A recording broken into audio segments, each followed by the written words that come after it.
Hi guys, so ayun po no yung ating dinadaanan paakyat sa ating pabahay ng mga alagang manok. So unti-unti na po nating naayos. Bali kaninang umaga tayo po ay natapos magpakain ng ating mga alaga. So may oras pa tayong natitira kanina kaya ito muna niluwagan natin ng konti para naman maging maayos yung pag-akyat natin dito sa farm. At kahapon din ay sobrang naging abala tayo dahil nga sa napakarami nating ginawa. Nag-deliver po tayo ng kambing at pato. And hinintay pa natin yung nag-pick up ng dalawang baboy. So hapon na nga nakarating yung yung nag-pick up sa mga native na baboy natin. So naipasok ko na po itong ating mga alagang kambing na may anak. So ayan si Monica. And si Jan at saka si Camille nandyan. Tapos nandito na rin po si Judy Ann. So maganda magpa-daddy no si Judy Ann. Ang tataba ng kanyang mga anak. Actually hindi ko pa yan na tuturukan ng iron dahil malalakas naman sila. Pero kailangan talaga maturukan yan. So kaya nga guys no, nakabenta tayo kahapon. So may kalakihan po yung napagbentahan natin sa ilang pirasong alaga natin.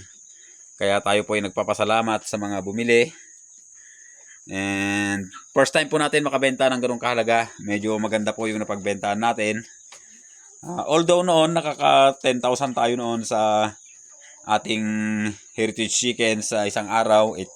8,000, 10,000. So ganun po yung napagbebentahan. Pero nung humina na po ang heritage, so ayun, nag-switch na po tayo sa mga native na manok. So, ito po si Maximo. Bali, malungkot pa rin siya. And pinasting ko siya ngayong araw dahil nga sa ayaw niyang kumain. Konti lang kinain niya kahapon. Konti lang din po pinakain natin ngayon para bukas ay siguradong gutom. So, iyak pa rin siya kasi ng iyak. Lalong-lalo na pagka tayo po ay aalis na. At kahapon nga pala, nakawala itong ating si Maximo at nahirapan po tayong huliin. Isa rin po yung dahilan kaya hindi na rin po tayo nakapag-video kahapon. And pasok lang po tayo dito sa ating mga alagang native na manok. Bali, yung inahin po natin ngayon is nasa 17 piraso. Puro mangingitlog na po sila. And speaking of itlog, marami pong nangitlog ngayong araw. And eto, bali nilagay ko kanina yung isa ditong itlog ng Brahma dahil isa lang yung na-collect natin kanina. So dalawa po yung nangitlog dito ngayong araw, and ito yung dati may nangitlog din. And meron din po dito dalawa. So nagsasama-sama po sila sa paitlogan na gusto nilang pangitlogan. And pinag-iisipan pa natin kung i-collect natin yan para i-incubate dahil nga sa nanghihinayang naman ako na mag-incubate tayo. Sayang naman yung abilidad ng ating mga alagang native na manok na kayang magdimlim. So yun po yung isang iniisip ko. Kaya pero pag nag-pick po sila guys, so siguradong po tayo. Mag-incubator po tayo. So sa ngayon 16 po yung nandito sa loob. Naglilimlim yung isa. Tapos yung isa nga yung galing diyan sa bagong may nangitlog, yung bagong namisa ay nandun sa kulungan. And meron po tayong dalawang inahin na panabong. Tapos meron din po tayong dalawang inahin na Brahma. So ayan po yung mga nangingitlog na nating mga manok. And syempre nandito rin po yung ating mga pinapalaki. Pero karamihan po yata dito ay pang out dahil nga napapansin ko dito sa ating mga itim. Parang maraming lalaki po dito sa itim. So ayan, parang lalaki po siya dahil may lumalabas ng kulay pula sa kanyang balahibo. So ito for sure is maiwan po sa atin to dahil nga sa may mga pure native po tayo dyan na iba naman yung pinanggalingan. So dito po natin ipapasawa. So sayang nga po no yung kapatid nito, maganda rin sana kaya lang nakain po ng predator. And ayun, meron na rin po tayong 3 pabo. And ang good news, naipalit na po natin kahapon yung nakuha natin na isa. So yung maliit na po yung kinuha ko. saktong-sakto kasi na yung deliveran natin ng pabo ay manugang din po ng kinuhanan natin. Kaya pinalit ko na kahapon para hindi naman tayo magpabalik-balik. So yan, ano muna tayo sa 3 pabo dahil hindi pa naman natin sanay na alagaan itong mga ganitong klaseng alaga. So diyan na lang muna tayo sa bilang na yan. So paparamihin natin sila. And parang may bulutong yung malaking pabo natin, yung lalaki. So ano kayang gamot sa bulutong, guys? Paki-comment naman. So parang balita ko is paminta. Pero kung may alam pa kayong ibang panggamot, paki-comment na lang po sa baba para magamot po natin yung ating alagang pabo. So ito po yung tinuturo dati ng kasama ko na sure siyang babae siya. So kahapon medyo mailap-ilap. Pero kanina habang nagpapakain po tayo ay lumalapit na po siya sa atin.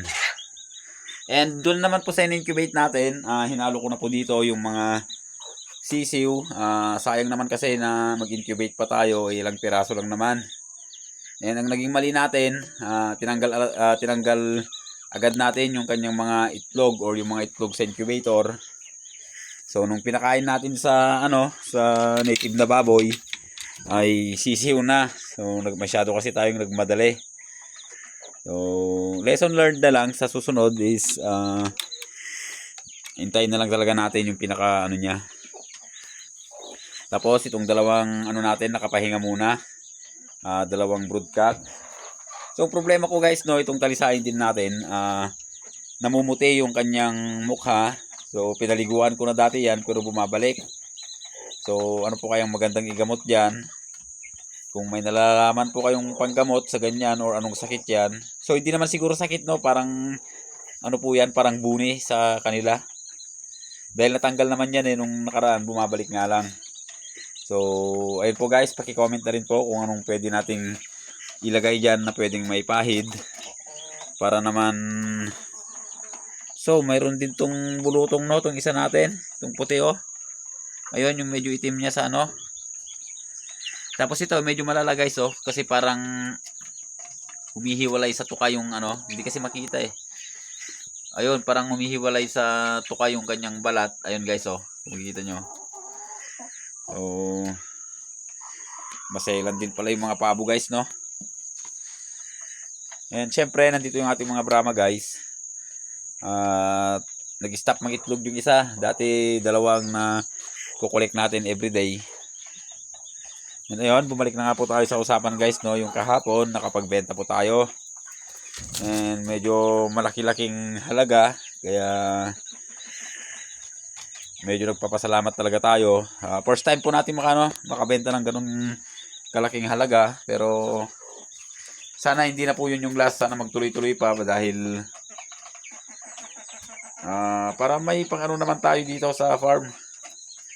Grabe talaga yung pabo natin guys. So ayun, tingnan nyo. So ayun parang nahiwalay yung niya. Yung balat niya dun sa may tuka. Pero kanina tinanggal ko na yung itim. So Makati nga siguro dahil ayun, bali okay naman lahat ng ating mga alaga. Nakapagpakain na tayo. And alas 4 na nga tayo nakarating kanina guys Pumunta lang tayo dito para magpakain at iayos itong ating mga alaga. Siyempre pupunta pa tayo sa harap dahil yung mga native na baboy natin at yung iba pa nating kambing nandun pa, ipapasok pa natin. So hanggang dito na naman tayo ulit and see you sa another video na naman po natin.